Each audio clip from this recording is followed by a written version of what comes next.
Ni wande no kiasi wanda mame ameme no aijumeka ameme no uwa ajo ke Boko Haram kebe HIV kebe Ebola de no pese ni won de no waleki no po mabo wa go ma no si ko wa ọmọ lókè ẹ̀ ló sì kọ̀ wá God forbid ló sì kẹ́mì HIV Boko Haram kékeré Ebola wẹ̀ ó lọ pẹ́ Ebola ọdẹ dọ̀tí wọn ọ ìwù ọdún ẹ̀ bẹ̀ mú HIV wàá ká ṣe mú nínú mọ́ ọmọ àjọpọ̀ èsì ọ́nì divine like your teeth don't touch anábẹ̀dọ̀ mi wẹ́ Boko Haram ọkùnrin ni wọ́n rí lárí jẹ́ ọba fi bọ́ǹbù fi ṣọ́ọ̀ṣì ọgbà agbọ̀nyá igi ọmọ náà máa tẹ́wọ̀n TV Joshua emmanuel ní àti ẹnìyẹn ọ̀nà yẹ bọ́bẹ̀ ẹ̀ dẹnu wà láàkì mẹ́ta mú wà ní mẹ́láàkì ọ̀gbọ́n bẹ́ẹ̀ni mẹ́jẹ́ HIV èyí mẹ́láàkì o why because HIV náà no show for face na inside your body go for work HIV àzẹ́mi mú nínú wọn ọmọ àbẹ̀ tó bọ̀ ẹ̀ yá mú ẹ̀ HIV ni oni omiemie degbo omiemie ono gbime wa ipo pome iye me ko bono wana mo HIV be ko zo bobo zabe mi ni mie no sunu oja me gbe ni tambo wa bogi sunu o se mo para aro no ga ka abomu no ko o ami ejelo o mu papa o ami blaki o mu papa o ami soni ade o mu papa ọsẹ mọ gbanado mú ege ọpa ọ̀nà mú àrí ẹ̀ sí wẹ́bà ọ̀nà mú àkíyàn ìyá gidi èmi nẹ ọ̀nà bẹ̀ mú àrí ugabi ògùn lè má kọ́kẹ́ ọ̀nà sùn agbó ẹ̀ kù bẹ́ẹ̀nà ọjà kú ni bẹ́ẹ̀nà ọjà wẹ́ ni kẹ́ ọ̀nà rí ẹ̀mú òkú náà ọ̀nà rí ẹ̀làjà owó pèsè ọ̀nà wà rí inú bíọ́ ọ̀nà àṣìẹ́ bẹ́ẹ̀nà wà àṣìẹ́ ni èmi ni kèso náà ga ládìá wọ̀wẹ̀ ọ̀nà ládìá ọ̀nà ìtìẹ́ dọ́ra ọ̀nà ìwẹ̀ sáà ọ̀nà wọ̀wẹ̀ dàbíà dọ̀dá náà wẹ̀ ẹ̀ o wọ́n àmà dọ̀dá náà wẹ̀ ẹ̀ o bẹ́ẹ̀ ni wà á wẹ̀wẹ̀ náà èmi ni kèso wà ládìá bọ̀ dọ̀dá ẹ̀dí ẹ̀wọ̀n wẹ̀ ni ẹ̀dí dọ̀dá náà kẹ̀ tiẹ̀ God's power ọ̀nà wẹ̀ máa dọ́kẹ́ nùnú mẹ́yẹ náà ọ̀nà wẹ̀ ẹ̀ o sọ́ọ̀dẹ̀ ọ̀yẹ́ wà mìàmìà yàtà mà wẹ̀ kéde bú ẹ̀ náà mú mẹ́wẹ̀ wà wọ́n ni ọ̀nà God's power náà wà sẹ̀ ekene bu ẹ̀ náà mú wẹ̀ ọ̀nà wẹ̀ ọ̀pẹ́ni ké oníjó ló dẹ̀ sùn ó kọ́ mẹ́ni sí ìmáàmí olódẹ òsàrò bu awẹ́wẹ́ wẹ̀ wá sùn ẹ̀ anadomi ọ̀fẹ́ náà kò fún ọ̀nà lẹ̀la fún. èní wọn ẹ̀ náà gòmè wàlá gbogbo wà ẹ̀ gùnmẹ́gùn ìgbé wẹ̀ ìmọ̀tán òrè níjó last week wà á rè last year tẹ̀wé tàn sọ ọ̀nà ẹ̀mẹ́sọ̀ àtàmàmẹ́ every time yàrá deals ẹ̀ ti rèé wẹ̀ òrè níjó mẹ́tẹ̀ tàn sẹ̀ pàpà sí bọ̀dà fún ẹ̀rí rẹ̀ ọ̀yẹ́wádìí ọ̀bí ọ̀làmẹ́ ó bíẹ̀ òbí mẹ́gẹ́ Friday wà á dàmẹ́ òbí mẹ́ o òbí mẹ́ bèdè mọ́nà ìyọ̀n ìdòmú mẹ́rin di hospital anadomi ẹ̀wẹ̀ dọ́tọ̀ náà wẹ̀ náà wọ́wọ́ ọ̀tẹ́mẹ́ ẹ̀ẹ́dà kíkí àṣẹ ti tàn sẹ́bi náà ká tàn sẹ́nu dán òhun ẹ̀ dẹ̀ fún wa ní anáyìí ẹ̀ nyẹ́ ọgọ́mẹ̀ náà tẹ̀ tán anadori ọ̀bí àpò nìdọ́ bísí mu ikú ẹ̀gẹ́dẹ̀ anadìyọ́ ni mẹ́ ẹ̀ ọ̀zẹ́ nana mi mẹ́ ẹ̀dọ́ tẹ̀ kú mi àná Friday náà òbí mẹ́ náà mú mi adí sí mi pé wàá dàmé talẹ́mẹ̀ ní Friday yàmẹ́ta lọ́wọ́ wa ògbé be ẹ̀ ọjọ́ Friday ìbá bọ̀ láwọ̀ ẹ̀gbẹ́ à wàgẹ̀ Friday o wà dẹ́gẹ̀ à ọ̀yà calm down ìbá bọ̀ aláwọ̀ àbí ju ẹ̀ pé ẹni wọn ìyàwó kan náà wí mẹ́yìn bí ọmọ náà nà mí àṣà ti bí ẹgbẹ́ ọmọ náà wà ìbí àpò wà á tẹ́ mọ́tà skọ̀dọ̀ ṣá zuwọ́. Mianza tipi ekbamona me teku obi metan ija kikiaka owi menye bia mona na be no bi gbokwa no do ase na ni atie akusi eri otan se bo kua na ija wi menye bia mona na e na be wa man na wi ade ejo webe ina we si sabe mi ege di ono ina we ari ejo wepe ina di omo na je ina no ewe do wepe no onujo awe yen oni eye ekpo ma no reko ina we ekpo ma re buyan we na bi aye no reko owo ke owe o ewo ma awe mi ge owe juni ben no reko eyin kin ayo ina di eye juni ben no reko aina mi wa ize la le baro e kina be fobo be no mana ri mi result ri egume e na ri ari ki adolo no re wori bogi pe ba o ma be mi result ri e na ri ari University of Okana wo buya vai na mi wo bi me na do graduate ona ladia so pon pa no mi no yi mete e ma wadi bi apon na I besa di eregbe ma e o baba we this man obokian on sa no ba makan kada Bishop, God bless you. Rise for chair. Ya dege we ye na rejection e we. Egbe me a jigi la o. Erin anodo me gbe baba do kale ya kwa be ni Jesu. Amen. Erin ikata mo wa we dene na ise. Be de da me na ona de ne. Baba bokian kada. E ma be ka ba gbe de. Jebi jo bonu me no se ko bodu ro mo wo wa. Kada baba. Nala gbogbo. I besa di ero me gbe wa dege ya geun boni okay son go tell pastor we come just na pastor Bishop go tell am say your daddy dey greet am tell besa di but go tell that man say papa say welcome go na uzu eba bolawe agbeju go welcome.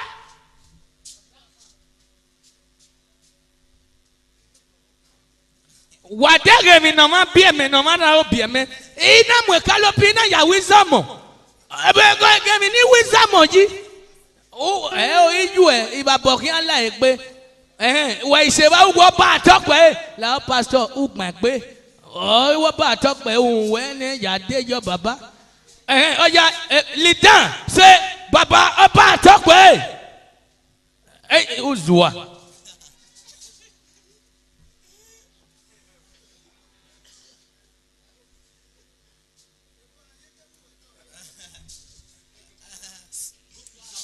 say baba say aba talk pe baba o ta na pa pe won mi nu mi e bo oja go aba talk ija o donu a baba lawe pe apeju e teba aba talk pe iguri wa jere me no gbogbo mu na gbogbo okay rise wa jere bo pa pe o rise wa de table niji wa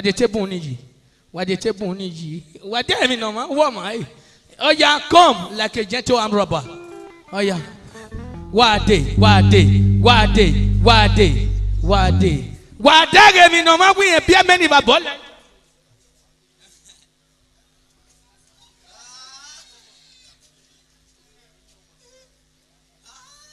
No na gbe no. Ye mi we mi ni an pack we yan to de. La wo. Wetin papa si? Dogo mo na bia me o. Wadago mo.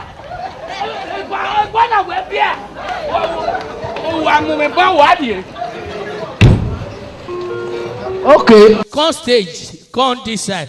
Boom here. Erija go egun amowa. Oh, se man e bani on la yan ohun re. Eri o je di ayawu be no epilepsy. Oh yeah, wait. Stay like that before waiting papa si come. Nala gbogbo. O pezi ken, no ma peru a oyin o.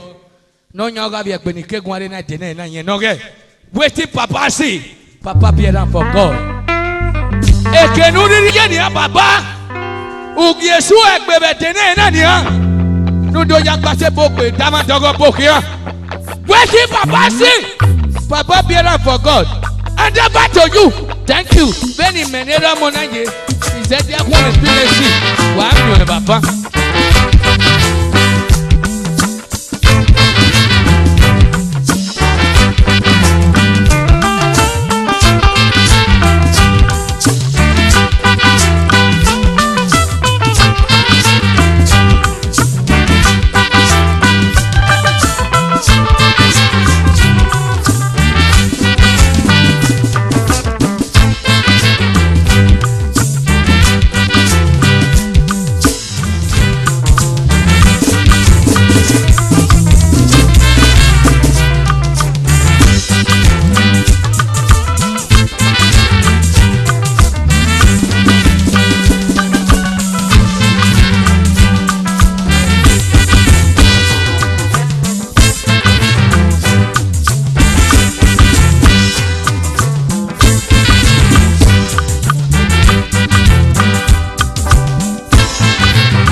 Hallelujah. Nala na ye nyagari ba me. Oge nyagan kai o. E wo wa to wa pe o. Iwa we ni. Ika abode wo ya fefe onyameke seme worion. Ate ka ade via bie ama wo ye ma ewo ohun. E wo wa Mose wa gbo ne gbuwa.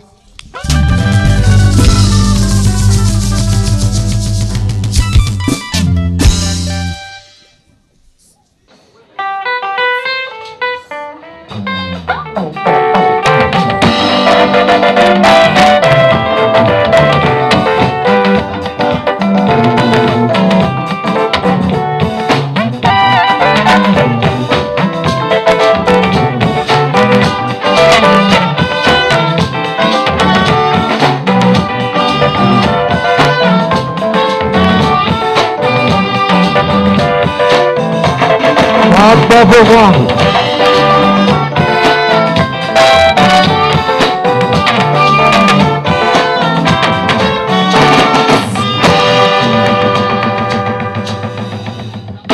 Please, I will invite my big daddy in the house, Bishop Nosakai, out there to open the prayer for us so that the day will be clear for us. In Jesus' name. Father in heaven, great and loving Father, we thank you for a time like this. We thank you for this great opportunity. Jehovah Nisi, Jehovah El Shaddai, we lift up this occasion into your able hands and we ask that you take preeminence control. Lord, whatever that is going to take place today, Father, we commit to your able hands. Success and liberty of it we shall get. Father, Lord God Almighty, Jehovah Nisi, Jehovah El Shaddai, testimony shall be out of this. After this, there shall be a better face. I lift up your son, Lord God Almighty, Babasi, mighty Holy Spirit of God. This is just the beginning. Nations shall celebrate you through this. As people have come to celebrate with you, next one after this, you shall have more than enough. In Jesus' name. I declare this life on stage open in the name of God the Father, Jesus Christ the Son, and Holy Spirit divine. And everybody shout, Amen.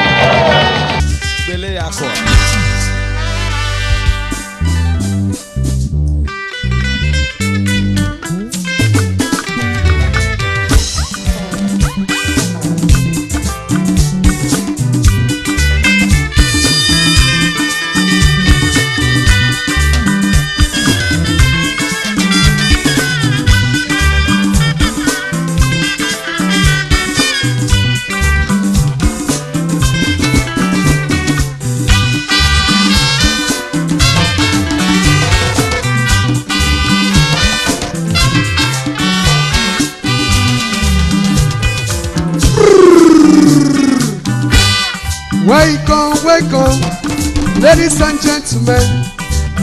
You are welcome to Waiting Babasi Show.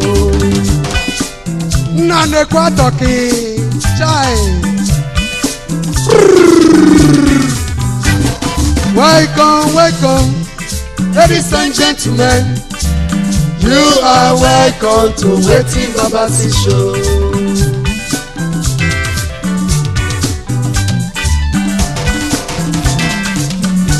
Bubble, Frank, Motor Distributor. Welcome, ladies and gentlemen. You are welcome to Babasi Show.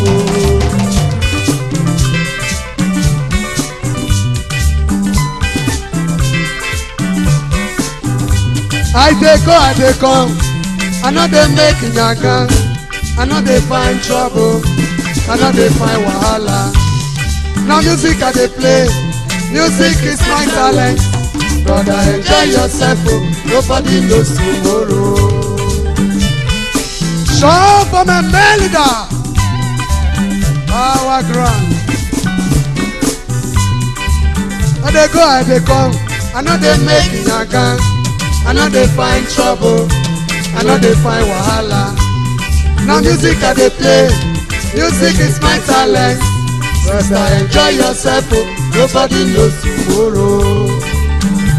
My Dicky, power drum, Charles Builder, respect to Isele, one, Uronigbe, Chairman, Charles Builder, and respect to Chairman, the Young Shagro Club. I dey go, I dey come, I know they make yaga, I know they find trouble, I know they find wahala. Now music I dey play, music is my talent. Just enjoy yourself, oh. Nobody knows tomorrow.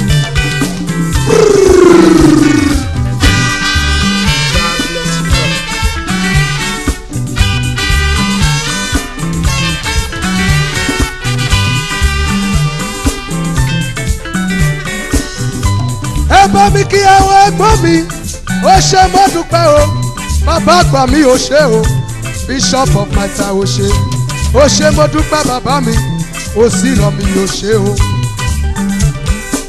Ọmọ ó sì rọ̀ Tai Shemen, you are lifted. Bàbá sí lọ́kọrin, ọmọ dúdú mi o. Ọmọ Jésù mi o, ìyá mi bó ti kí ẹ. Ẹ bá mi kí ìyàwó ọmọ dúdú, ẹ bá mi kí ọkọ àti ìyàwó. Ìyàwó mi ò ṣe gangan, ò ṣe gangan mi ò ṣe. Ẹ bá mi kí ẹ̀gbọ́n mi, ó ṣe mo dúpẹ́.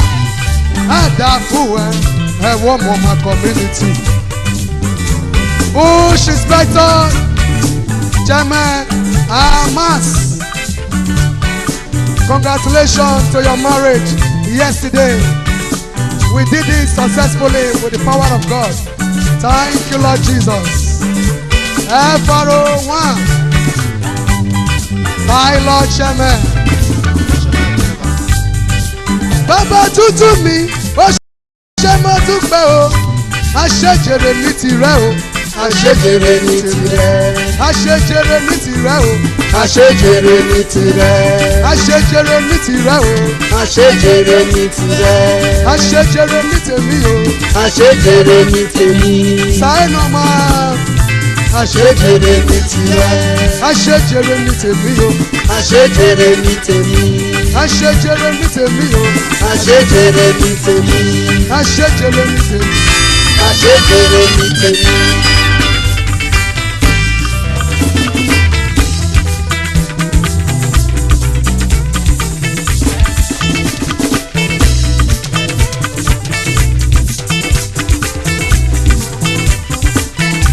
Kwa talking, chai. I talk you. I'm a member.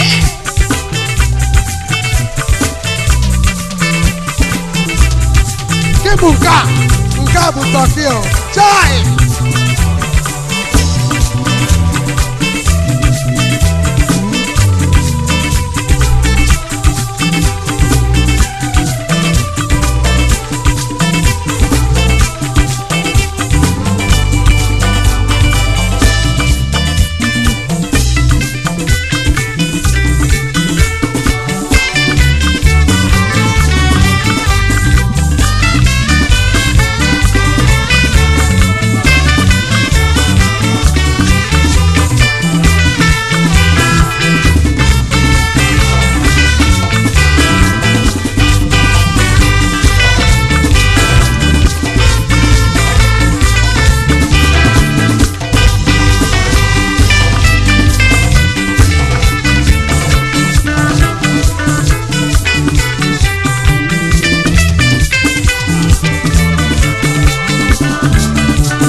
Timaya they call them Uku. Timaya they call them Uku.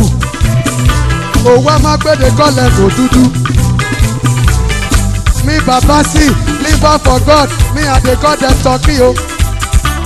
All men they chop am. Show for my chairman. Nane kwa talking. Chai.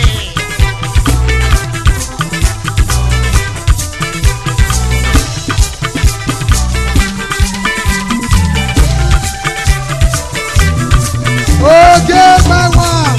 Show Baba. Amo Eko Baba. Charles Builder. Power Grand. Abuwade. Baba.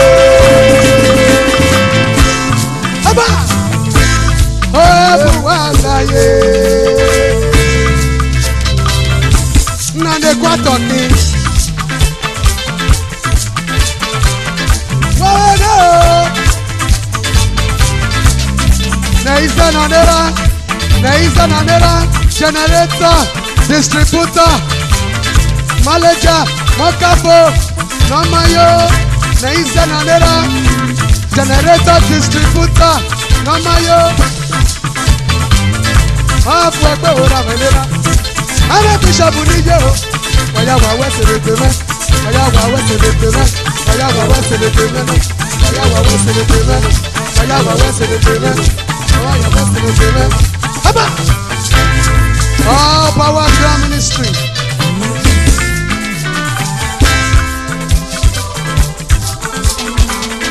Up we go. Hey!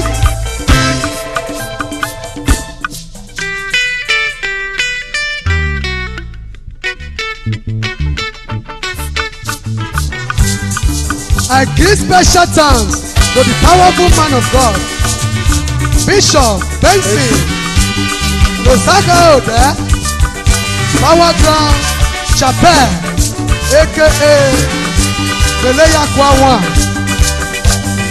Also have branches all over the whole world. May the Lord Almighty be with you in Jesus' name. Amen.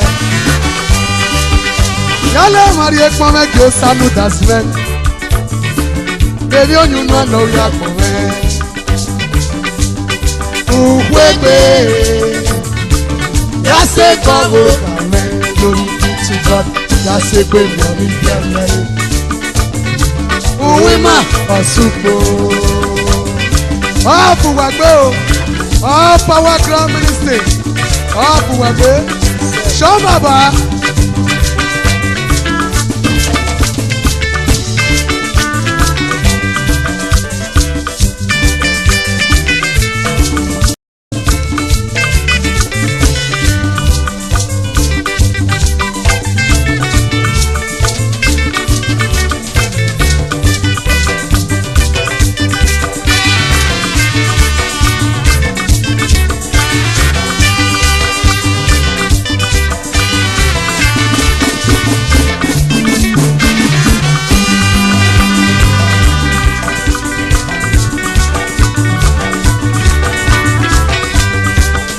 I say see wherever Mama Swabama. I know la diare kwasa do sobuwa. Osa sura sebele. Pame no marie no salopuwa. Auntie Joy, oba na kweka sami. Oke kwa na kweka salopuwa me njari no. Mama ke. Ulewa ke. Ne kwa toki. Mama ke. Secretary Nani Power Ground Ministry members. Up we go. Uromoke no sabe. Show for my mopo. Uromoke. Pastor. Power Ground Chapel. Stylish lady. Auntie Omo. Stylish lady. Edede no sasegbe o. Edede sasegbe, sasegbe, sasegbe, sasa. Wake. Epomo kelu. Aoni. Papa Desmond. Ọ̀rọ̀ buwagbe. Uromo kelu same. Epomo kelu same. Uromo kelu same. Epomo kelu same. Epomo kelu same. Uromo kelu same. Charles Buda. Uromo kelu same. Charles Buda. Charles Buda. Epomo kelu same. Epomo kelu.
Yele mari ekpo meke.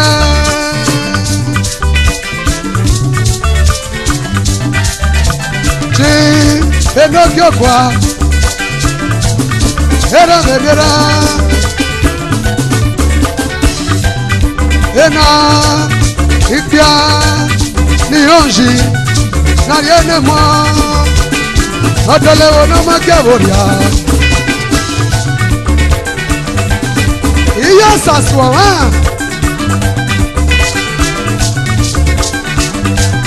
Ole buwegbe o.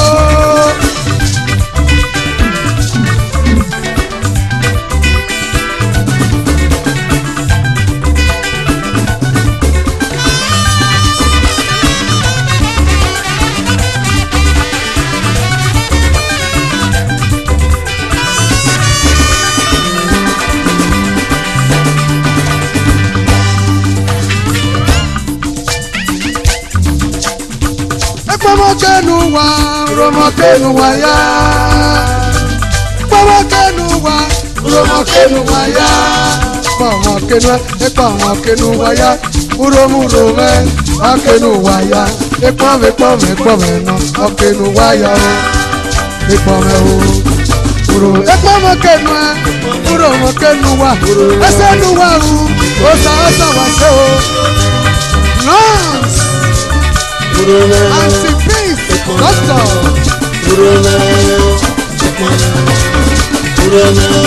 Anti-peace, sister.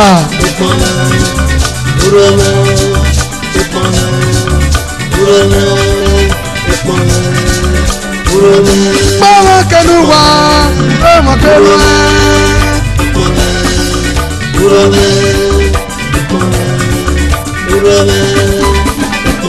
Odi chop money, Kedumaka. Chop money, DJ. Seke, seke, seke, seke, seke, seke, seke. Sabia, sabia, sabia, sabia, sabia, sabia.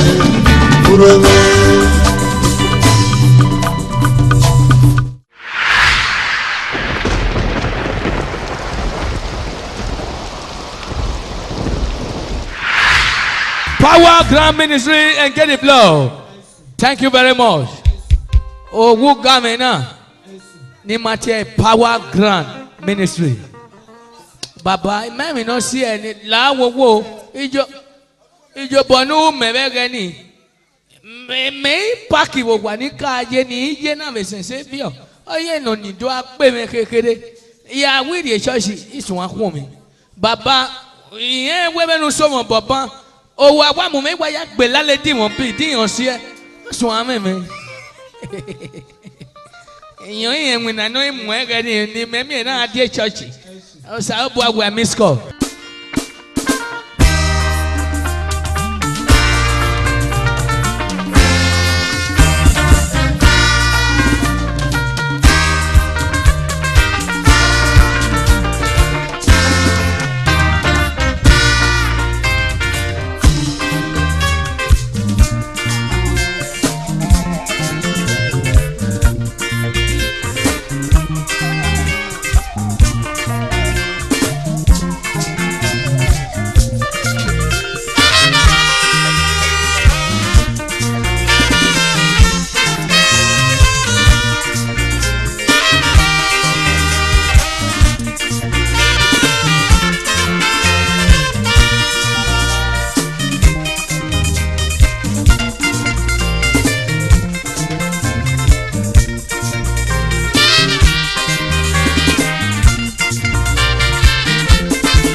Manera gogo magero manera moyo botoma o kanayore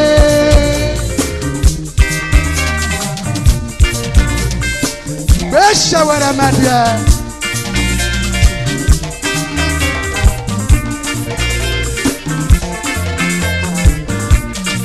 edele bosa manera gogo magero manera moyo botoma o kanayore.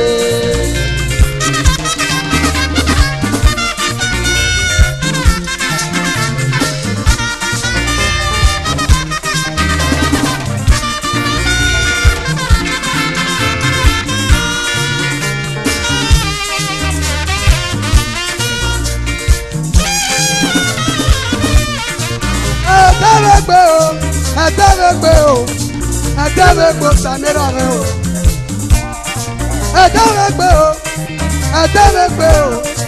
Adabegbo ọkọ tuntun o. Adabegbo sanera mo di obo kama o. Nana yore. Ari owi si ni egbe, yage mi no sunu wo da. When osari obo kana yore o, mo sa.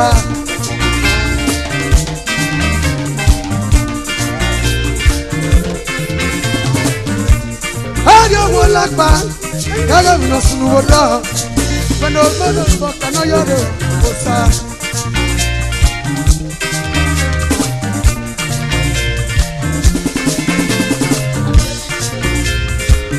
Salvation of the Lord Ministry. Sean Baba, hello. Fuegbe. Salvation of the Lord.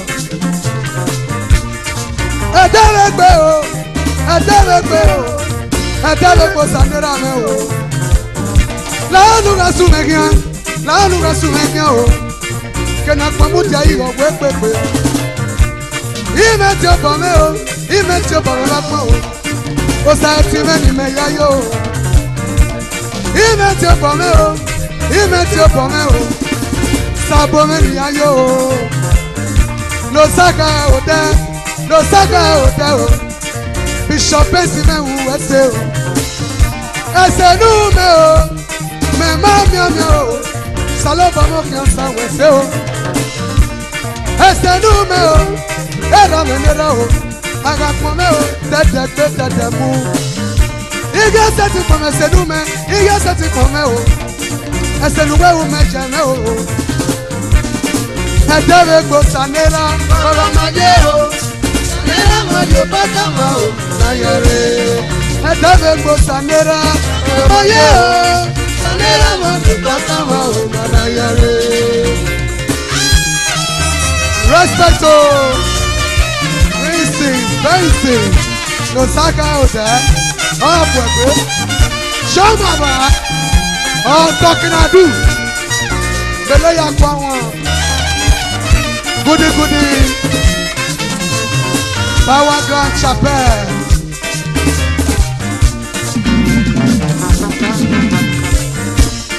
Not away. Who go get no guiana? I got a mega pebble. I have your potale loma. Hallelujah, Bishop. Hallelujah, no saga. Nogi hotel, Adebe go sanera, oh my yo, sanera Mario Bagama, ayare. Oh, Power Grand Ministry, Chapel. Oti Baba, Kiskan Doctor, oh Pwebe, Oti Kiskan, my doctor. Adebe go sanera, my yo, sanera Mario Bagama.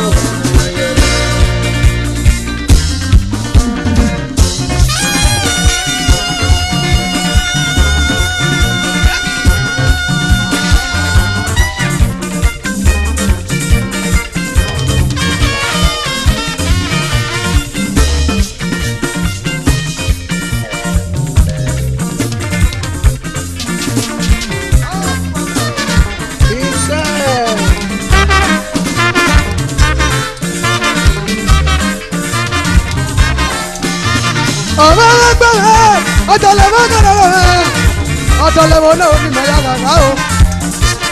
Ọ̀tọ̀lẹ̀wọ̀ náà ní mẹ́yà kùkìá. Lọ sáké mẹ́gà Bishop Bẹ́sì. Ọmọge mẹ́ nígbìnà gẹ̀rẹ́. Ọmọge mú mẹ́ nígbìnà gẹ̀rẹ́.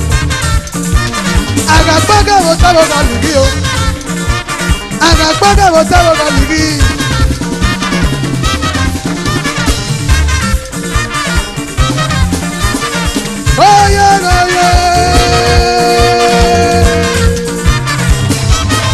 Mr. Charles Builder, Power Grand Ministry member. Oh, no, no, polo. Oh, you never need the love. Oh, no, no, you never polo. Oh, you know, you never the love. I'm on a good level. Sanera me USA, what's the papa? USA, what's the baby? Sanera me USA, you get my beggar. USA, Papa Sonny. Sanera me USA, what's the same? Sanera me USA, Mr. Mrs. Sanera me USA, Odi Baba. Sanera me USA, what's the same? Sanera me USA. What's up, dear? Oh, what's up, Samena? Nurse, what was the big baby? What was the big baby? What was the big baby? No condemnation. What's the papa? Who am I not first away? Uve neruko, no sabe huevo nuevo. Edi unu yaga saekia, pero wege seki weli no huo. Agba bo mariaga wa.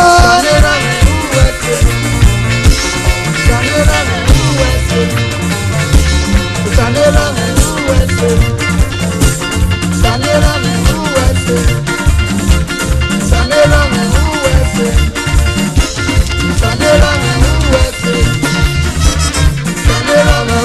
USA. Wese Botona, Usanera me USA. Wese Papa, Usanera me USA. USA. Soni Baba, Usanera me USA. Ese que apa mo wae, Usanera me USA. Usanera me USA. Usanera me USA. Usanera me USA. Etete no sa segbe. Etete no sa segbe. Usanera me USA. Dicky. Usanera me USA. Dickiness. Usanera me USA. Aga fuwete. Usanera me USA. Wayalare, nada kwikume o oye. Wayalare, nada kwikume o.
For God, God bless.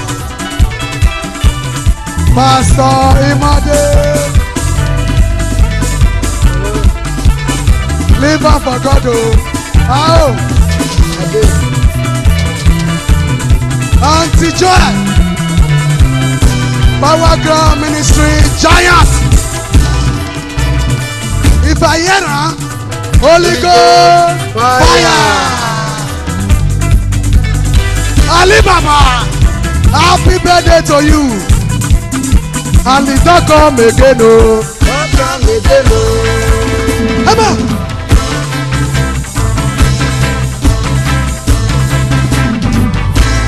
Emma.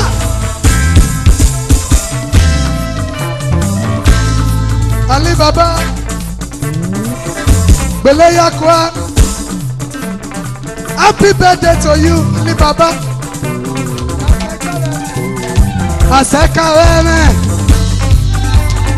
Happy birthday to you, Ali Baba. Kobo man, Aba. Sabafo.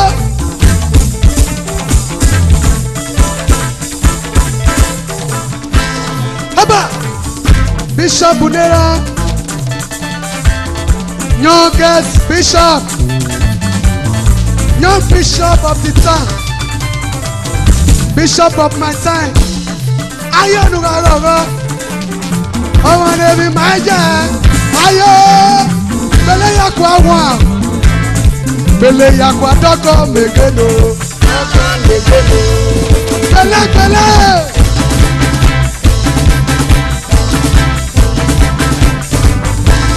Aba.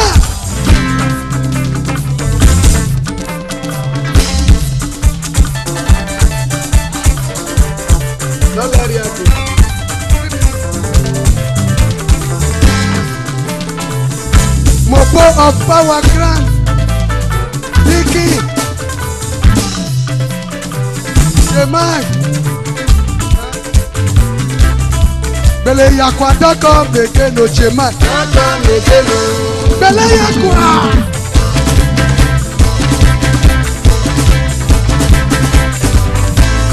Aba, make una chat. See talkie, yeah.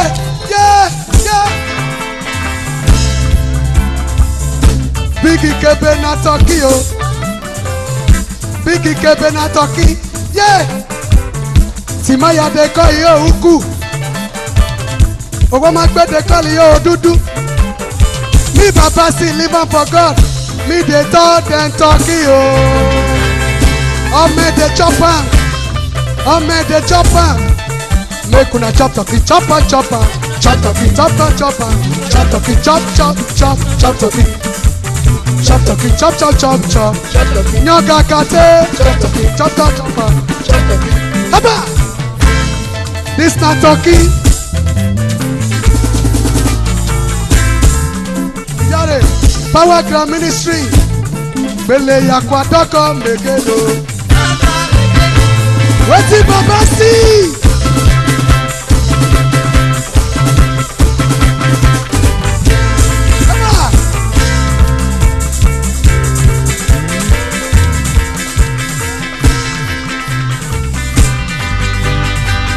Baba see, live for God. Anything Baba see, Baba go be around. Live for God. Every name Baba me. Oh, it's your guy. Oh, c'est un osa. Itale bebe, Itale bebe.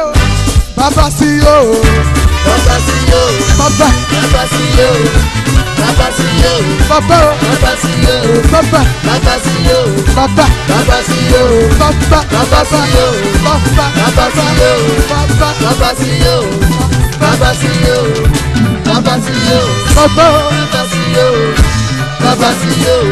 Baba see, live for God. Anything Baba see, Baba go be around. Live for God. Emi ne Baba mien. Orisi egbe. Osi anosa. Osa eti yo.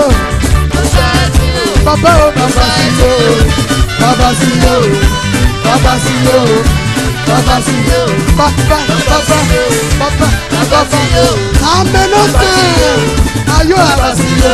Baba see yo. Baba see yo. Baba Baba see yo. Baba. Baba see yo.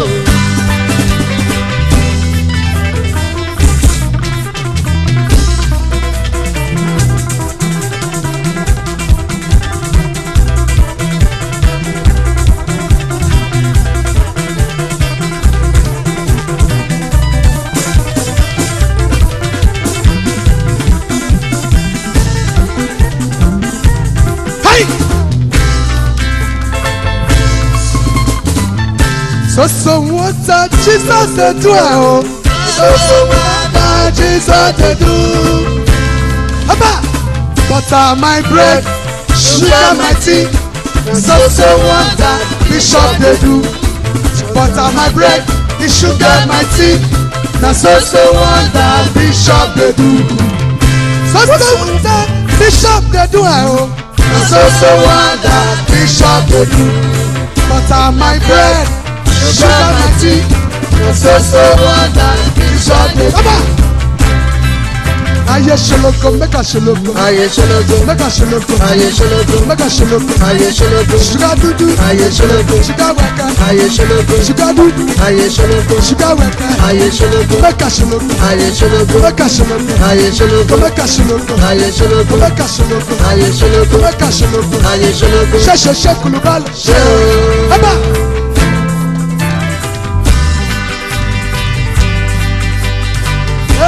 Ìwé mi ẹsẹ̀.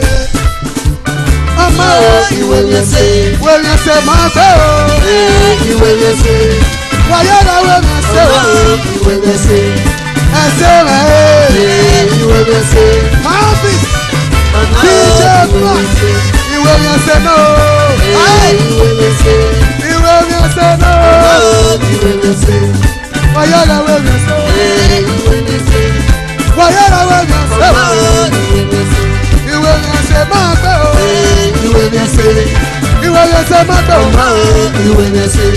Ìwé mi ẹsẹ̀ máa gbé o. Ìwé mi ẹsẹ̀. Ẹsẹ̀ rẹ̀ Ìwé mi ẹsẹ̀. èrè ọkàn rẹ̀ máa o. Ìwé mi ẹsẹ̀. Ìwé mi ẹsẹ̀ mẹ́jọ o. Ìwé mi ẹsẹ̀. Ìwé mi ẹsẹ̀ ẹ̀yìn mẹ́jọ o. Ìwé mi ẹsẹ̀. Òtó sa ó máa sẹ́ o. Ìwé mi ẹsẹ̀. Òtó sa ó máa sẹ́ o. Ẹ̀sà ìwé mi ẹsẹ̀ náà o.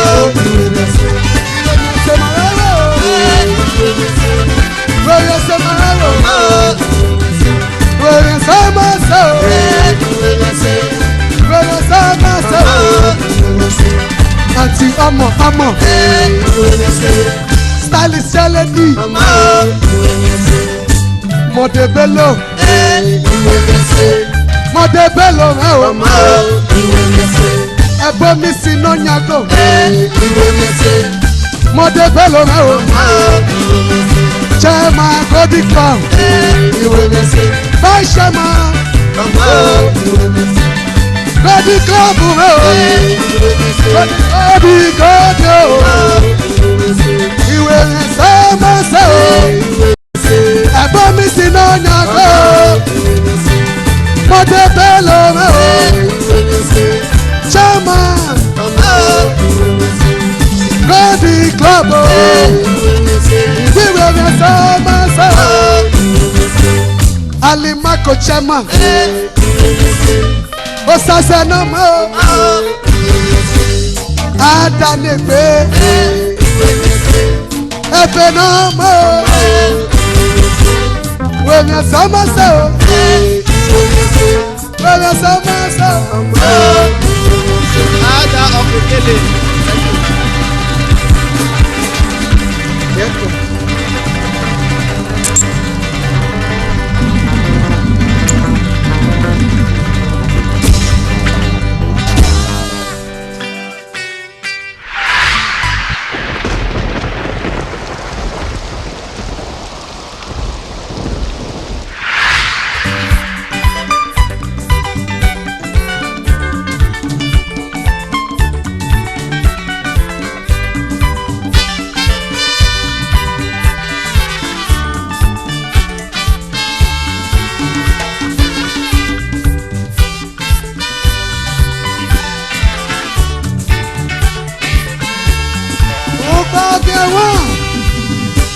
Honorable Oviromeno Pawo.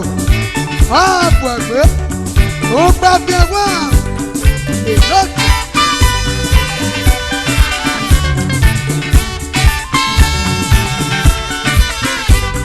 Nira mi ẹ wá gbọ́n. Ṣé ayò bó sọ? Níyé mi ẹ wá gbọ́n o. Ṣé ayò bó sọ? Mọ̀mọ́ mi ẹ wá gbọ́n ìtẹ́. Ṣé ayò bó sọ? Wetin Baba see, we ma forget o.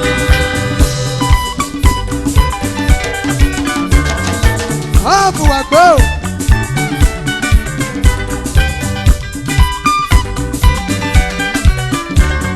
Àbùwàgbé. Gbàgbé ẹwà. Ìlera mi ẹ wá gbọ́n ìtẹ́. Ṣé ayò bó sọ? Níyé mi ẹ wá gbọ́n o. Ṣé ayò bó sọ? Mọ̀mọ́ mi ẹ wá gbọ́n. Ṣé ayò bó sọ? Wetin Baba see, we ma forget o.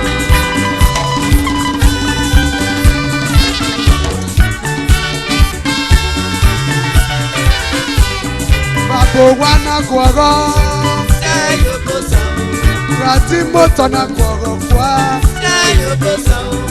Adẹ́kìwẹ́ má dẹ́sẹ̀. Ṣé ayò bó sọ? Wetin Baba sí. We ma forget o. Ìra mi ọ̀yà wíwé. Ilé mi ọ̀yà wíwé. Ìra mi ọ̀yà wíwé. Wetin Baba see, we ma forget o. My big brother, you can shine your star. Let people see. You serve.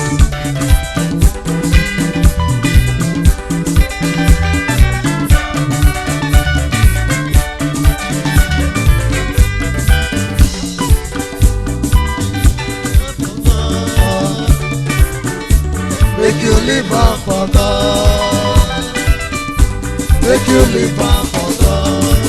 Wetin Baba Live on for God o. Live on for God o. Live on for God o. Live on for God o. Àbùwàgbé. Live on for God o. Ìyó ṣàgbé o.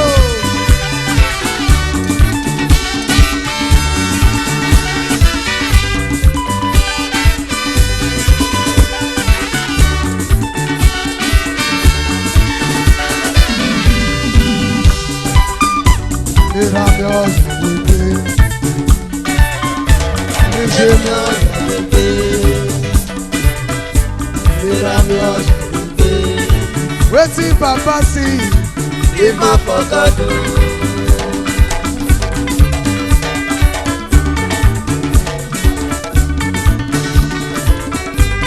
ọ̀sẹ̀ wọn yẹ bù wọ́n dé, wàrà sẹ́ńdẹ̀ dòre. Ọ̀sẹ̀ wọn yẹ bù wọ́n dé, wàrà sẹ́ńdẹ̀ dòre o. Ìgì sẹ́ńdó, nàdó bẹ́gà wí pọ̀pọ̀ náà rẹ́dò. Ìgì sẹ́ńdó, nàdó bẹ́gà wí pọ̀pọ̀ náà rẹ́dò.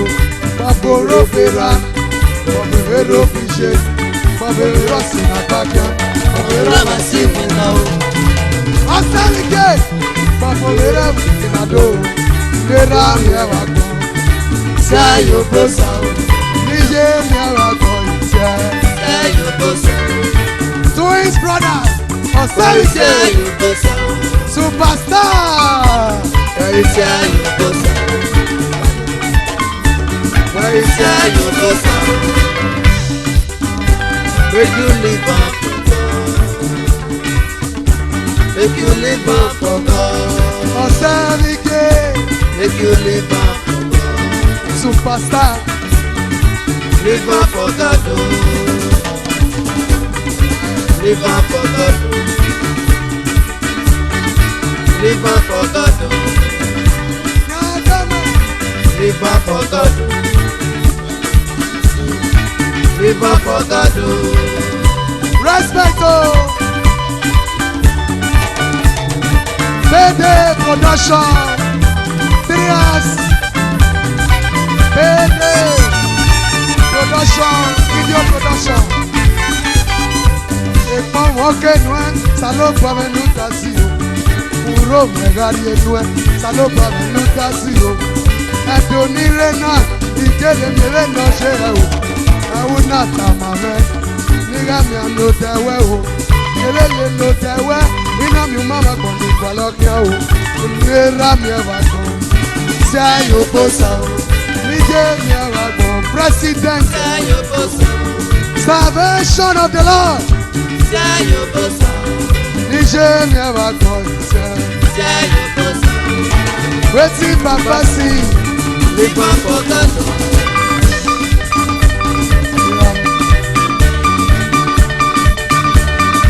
Mr. Charles Builder, our grand chairman.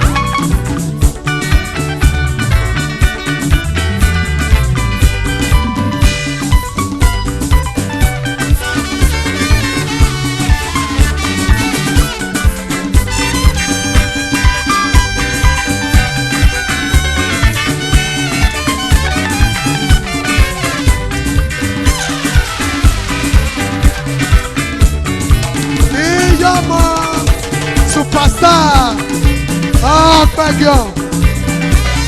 What man can do, woman can also do it better.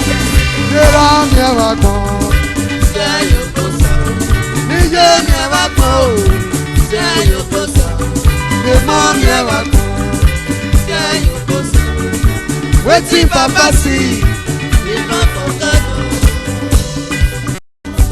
Live on for God. Live up for God. Iyọmọ superstar.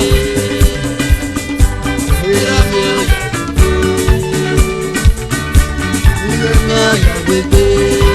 Ogun amẹ́. Na kórìírí superstar. Yẹ́rọ mi ẹ̀ wá gbọ́n. Ọjọ́ ìwé pẹ́ẹ́nẹ́ o. Yẹ́rọ mi ẹ̀ wá gbọ́n. Wetin Papa see.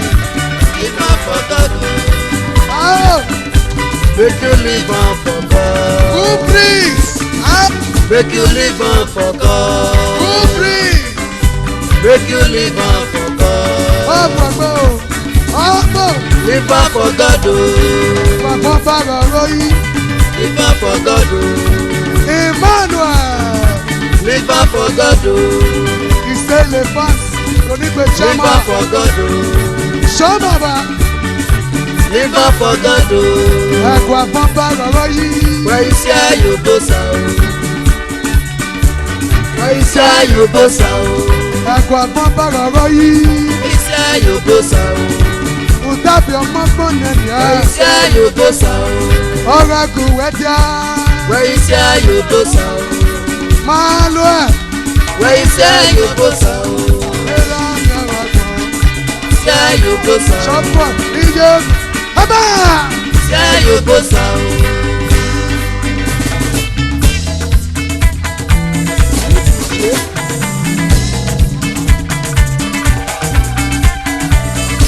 Manuel. Ebo Ladies Club.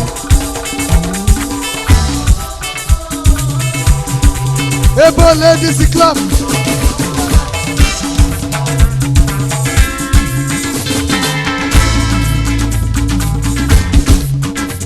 Ebo Ladies Club níye.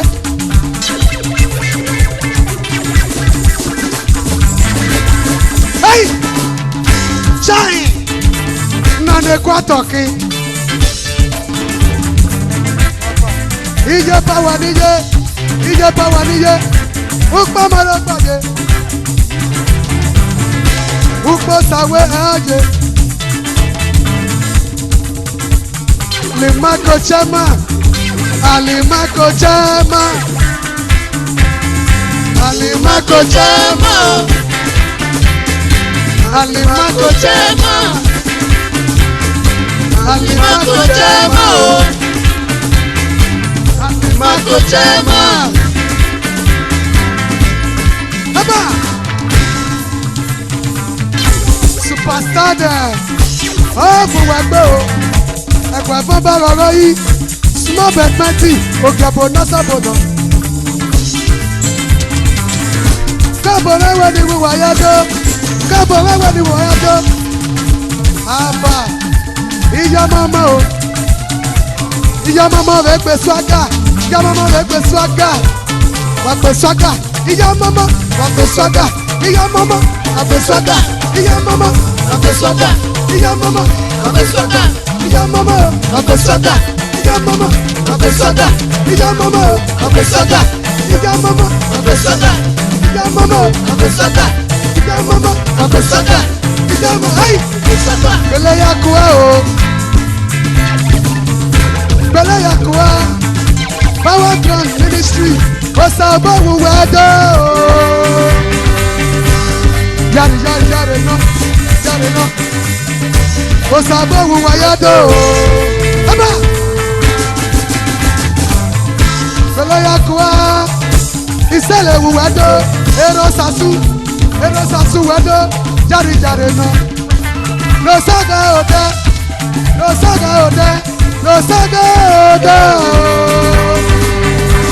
Yo, wàdìẹ̀mí yẹgbẹ́.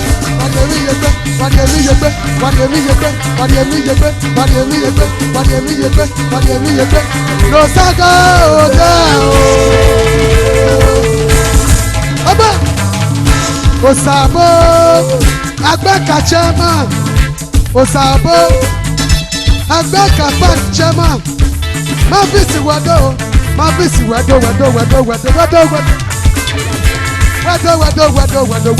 Baba Gaji. Aba.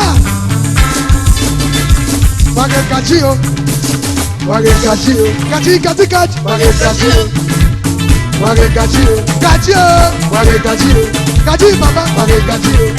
Gaji o. Motor distributor. Motor distributor.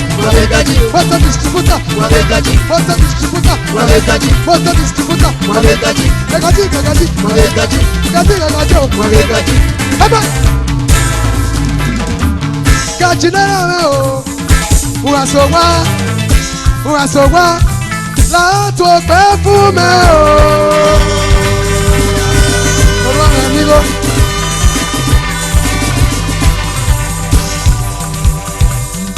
Látò pẹ́ fún mẹ́ o.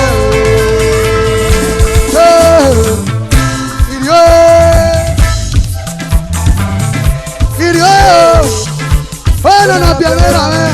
Ó nana bìàmí yé mẹ́. Èmi rẹ̀ pàmò irú mẹ́ rà mẹ́. Èmi rẹ̀ pàmò irú mẹ́ yé mẹ́. Ó bò ó. Òun ló sáájú. Ó bò wá sáyé.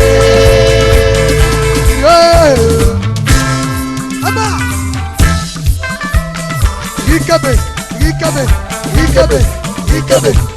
Ikebe, Ikebe, Ikebe, Ikebe, Ikebe, Ikebe, Sage, Ikebe, Ikebe, Sage, Ikebe, Ikebe, Sage, Ikebe, Ikebe, Ikebe, Ikebe, Ikebe, Ikebe, Ikebe, Amagana o.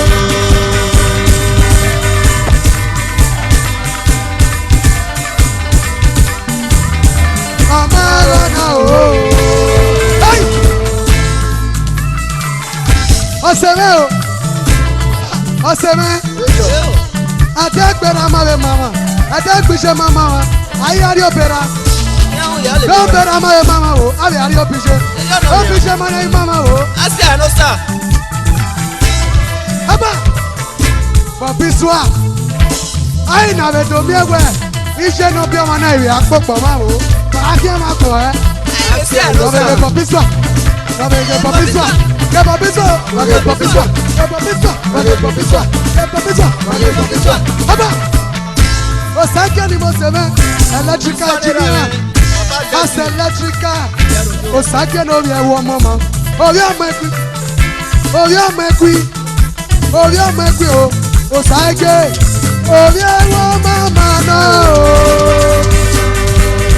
O sanke, sanke, sanke, sanke, sanke, sanke, sanke. O bi e wo mama no. Ai.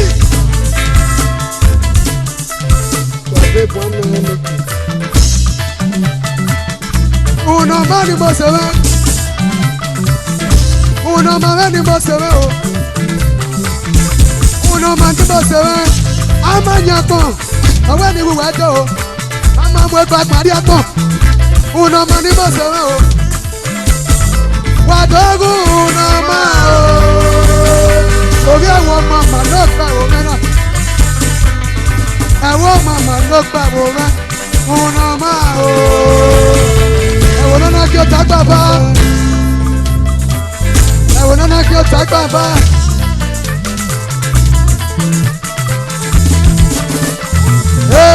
Ìwé mi ẹ̀ ṣe.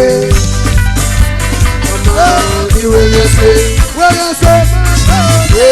Ìwé yẹn ṣe. Ìwé mi ẹ̀ ṣe máa gbé. Ìwé yẹn ṣe. Ẹ̀sọ́ níbo fọ́tọ́dọ̀. Ẹ̀sọ́ ẹ̀nà ọmọ rẹ̀. Ẹ̀sọ́ ẹ̀nà ọmọ rẹ̀. Màlẹ́jà ló sọ. Màlẹ́jà ló sọ. Màlẹ́jà ló sọ. Ẹ̀gbọ́n ẹ̀wù ẹ̀dọ́. Ẹ̀gbọ́n ẹ̀wù ẹ̀dọ́. Màlẹ́jà ló sọ. Ẹ̀gbọ́n ẹ̀wù ẹ̀dọ́. Òsàgé ẹ̀dọ́. Uno mẹ́wàá ẹ̀dọ́. Màlẹ́jà ló sọ. Ẹsẹ̀ nu wẹ́wù mẹ́jẹ̀rẹ̀. Ẹsẹ̀ nu wẹ́wù mẹ́jẹ̀rẹ̀. Wẹ́wù ẹsẹ̀ náà.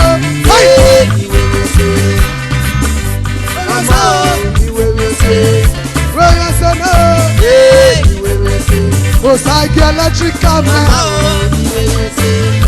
Òdìdẹ MC. Òdìdẹ musician. Òdìdẹ MC. Òdìdẹ musician. Òdìdẹ MC. Ìwé mi ẹsẹ̀ o. Uno ma novia wo mama. Papa si novia wo mama. Papa si novia Romeo. Papa si novia wo mama. Agago bere go biche. Agajo biche ayo bere o. Odio umana bere gbe. We mi se. Maleja mokafo. No mayo mokafo. Maleja mokafo. Mamlo arajo. Iwe marajo. Iwe marajo. Iwe marajo. Aye. Iwe se.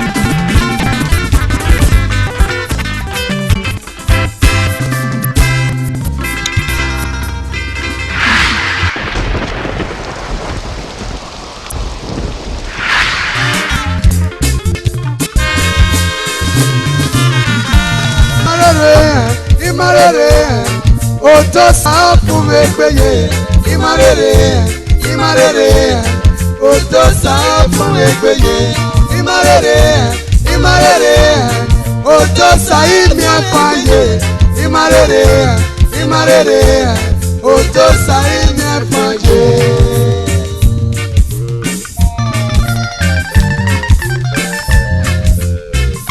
God bless you all.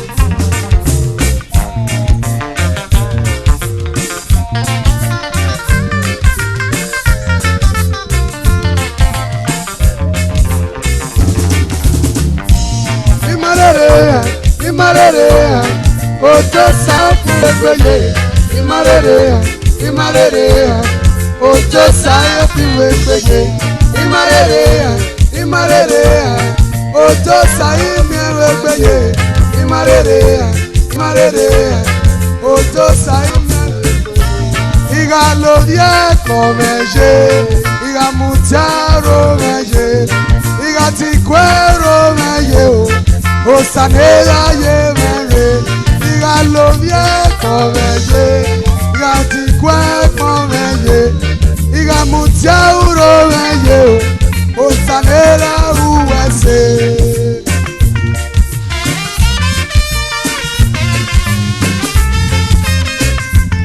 Kiso.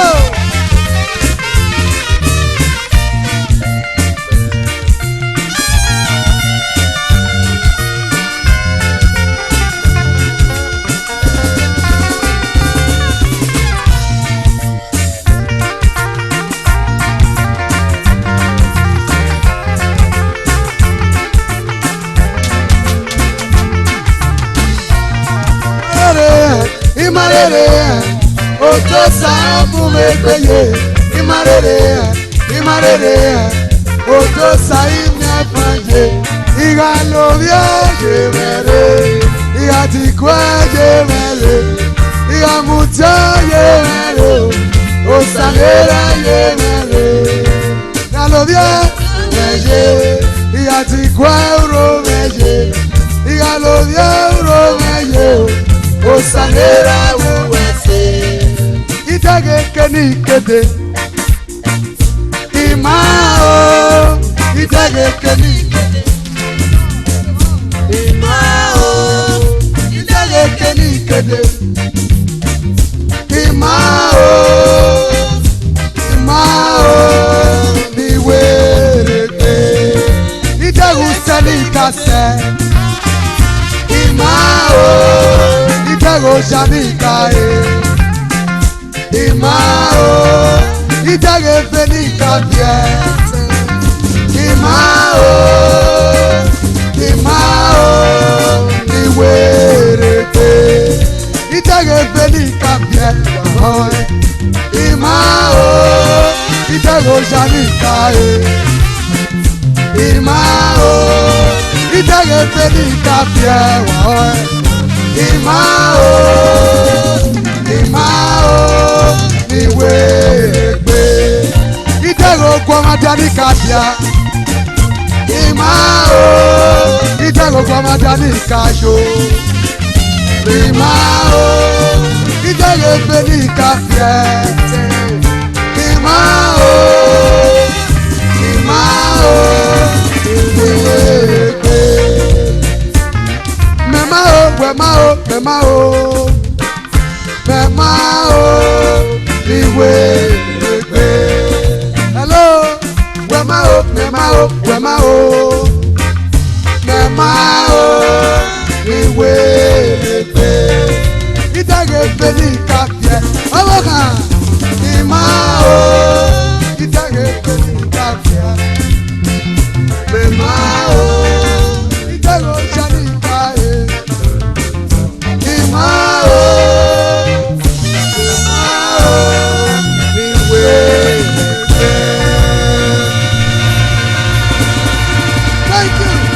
Thank you. I love you all. I love you all. I love you all. Good. I love you all.